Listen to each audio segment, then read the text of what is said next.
ఈ సమ్మర్ సీజన్‌లో మనకి నిమ్మకాయ నీళ్లు ఎప్పుడు కావాలంటే అప్పుడు కలుపుకొని తాగేసేలాగా ఇన్‌స్టాంట్‌గా లెమన్ పౌడర్‌నయితే ప్రిపేర్ చేసుకోవచ్చండి. ఆల్మోస్ట్ ఇది మనకి 1 ఇయర్ పాటు ఉంటుందనమాట. గ్లాస్ జార్‌లో గనక స్టోర్ చేసుకుంటే మనకు కావాల్సినప్పుడల్లా తాగేసేయొచ్చనమాట. ఈ సమ్మర్ సీజన్‌కి బెస్ట్ డ్రింక్ అనమాట ఇది. అలాంటి ఈ ఇన్‌స్టాంట్ లెమన్ వాటర్‌ని ప్రిపేర్ చేయడానికి ఫస్ట్ అయితే మనము ఎలా ప్రిపేర్ చేసుకోవాలో ఈ లెమన్ పౌడర్‌ని చూసేద్దాం రండి. ఫస్ట్ అయితే నిమ్మకాయలన్నిటిని వాటర్‌లో వేసుకొని ఒక 5-10 మినిట్స్ అయితే ఇలా పక్కన పెట్టుకోవాలనమాట. పక్కన పెట్టుకున్న తర్వాత వీటిల్ని క్లాత్ పెట్టేసేసి నీట్‌గా అయితే అన్నిటిని చెమ్మ లేకుండా మొత్తం తుడిచేసేసుకొని పక్కన పెట్టుకోవాలి.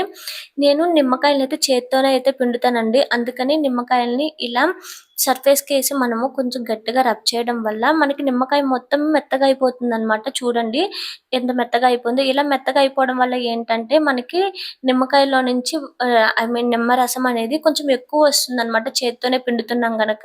అందుకే నేను ఈ టిప్‌నైతే ఫాలో అవుతాను. దీనివల్ల మనకి నిమ్మరసం అనేది ఎక్కువ వస్తుందనమాట. నెక్స్ట్ నిమ్మకాయలన్నిటిని కట్ చేసేసి పక్కన పెట్టేసేసుకొని, ఇంకా నిమ్మకాయ రసాన్ని పిండుకోవడమేనండి. చూడండి మనకి ఎంత బాగా అయితే నిమ్మకాయ రసం అయితే వచ్చేసిందో. ఆల్మోస్ట్ మనకి ఒక్క నిమ్మకాయలో నుంచి చాలా రసం అయితే వచ్చింది కదా! ఇంకా రిమైనింగ్ నిమ్మకాయలన్నీ ఉన్నాయి కదా! వాటిలో నుంచి కూడా నిమ్మకాయ రసాన్నయితే తీసేసుకోవాలనమాట. నాకైతే ఆ బౌల్ నిండా వచ్చింది నిమ్మకాయ రసము. నెక్స్ట్ దీన్నొచ్చేసి స్ట్రైనర్ తోటి మొత్తం వడకట్టేసేసుకోవాలి. గింజలనేవి ఏమీ లేకుండా. నాకైతే 1 ½ కప్ వరకు వచ్చిందండి ఆ నిమ్మకాయ రసాన్ని వడకట్టిన తర్వాత. దీనికోసం అని చెప్పనేసి ఒక ప్లేట్ తీసుకొని ఇందులో నిమ్మకాయ రసాన్ని మొత్తము ట్రాన్స్‌ఫర్ చేయాలనమాట. ఒక కప్పుకొచ్చేసేసి 5 కప్స్ షుగర్ అనేది యాడ్ చేసుకోవాలనమాట. మనకి పులుపు ఎక్కువగా ఉంటుంది కదా నిమ్మకాయలో. అందుకని చెప్పి 5 కప్స్ షుగర్ యాడ్ చేసుకుంటే సరిపోతుంది. నేను 1 ½ కప్ తీసుకున్నాను కదా! టోటల్ 7 ½ కప్ షుగర్‌నైతే యాడ్ చేసుకున్నాను.